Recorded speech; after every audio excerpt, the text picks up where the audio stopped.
In the previous section, we configured the data type, rounding mode, and overflow mode of fixed point functions. By the end of this module, you will be able to use the single precision floating point data type in the FPGA VIs. In this section, we'll talk about using the single precision floating point data type in LabVIEW FPGA VIs. So starting in LabVIEW FPGA 2012, LabVIEW FPGA began supporting the use of single precision floating point data type in FPGA VIs. So as you can see here, there is a single precision floating point control there, and there's also a function that you can use to convert data into a single precision floating point. So one of the main benefits of using floating point in FPGA is that it's easier to rapidly prototype than fixed point data type. We saw before with fixed point data type, there's a lot of configuration that needs to happen. With floating point, a lot of algorithms are already developed in floating point, so it's a little easier to use floating point. Some of the caveats though, typically using floating point is going to require significantly higher FPGA resources than fixed point data type for some operations. Also, most functions cannot perform floating point operations inside a single cycle time loop.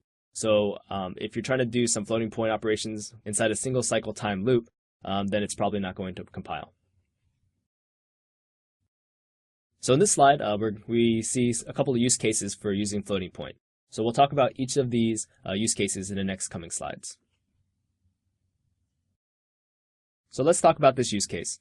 Let's say you're trying to free the host processor to perform other operations and use single precision floating point conversions with I/O. So if on your host, when you're sending the data there, the host is the CPU usage is pretty high, and you're trying to save some CPU usages on the host, what you can do is you can do some of that logic down on the FPGA.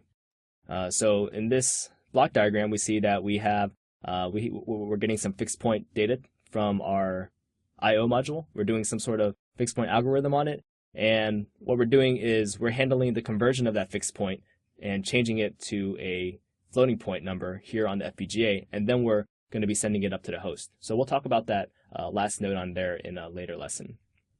But this way, instead of handling that conversion on the host, we handle it on the FPGA instead, so we can conserve the resources on our host. So for example, you might receive a voltage value as a fixed point data type, and maybe you convert the voltage value into a useful engineering unit value. And then after that, you convert that fixed point data type to a single precision floating point type and send that to the host. That way, the host processor now doesn't need to use any CPU resources on that algorithm and that conversion. Okay, so let's talk about this use case. Let's say you want to operate on data from multiple inputs or outputs that return different fixed point data types. So if we look at this block diagram real quick, we've got an FPGA I/O node. Notice that the I/O node contains two different modules, so module 1 and 2, and those modules have slightly different fixed point configurations. There's a sign 16.5 and a sign 21-4. Well, if we wanted to do some common code on both those numbers, we couldn't because the data type is different. So one thing we could do is we could just convert both of those wires to single precision floating point, and then here we bundle it, or we build it into an array, and then we send it to a for loop. And because now both of those wires are the same data type, namely single precision floating point, we're able to handle that with common code.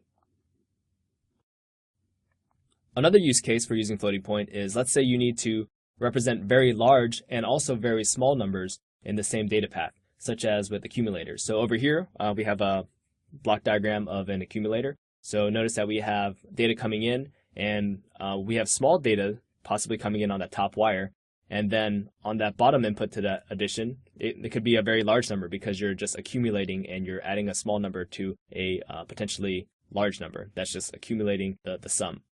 Another use case that is like this is averaging. So when you're averaging, you're doing somewhat the same thing, right? You're adding small numbers to possibly a very large number and then averaging it. Okay, so on this slide, we see that you can also use floating point to rapidly prototype. So for example, again, it's pretty easy to get floating point algorithms and test them. So what you can do is you can take your I/O. So notice we've got fixed point data type coming from our I/O node, and we're immediately converting it to single precision float. And then now we're able to go ahead and run that on a floating point algorithm.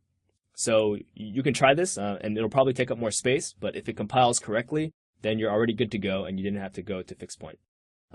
However, later on, you can try to convert it back to fixed point if you want to try to optimize some of your FPGA performance or resource usage. So in this slide, you can look at some additional resources to find out more information about using floating point in FPGA. So some best practices that we described here will also be in here. So if you go to your LabVIEW help, if you look up these 3 topics, you can get a little bit more information on the details of this.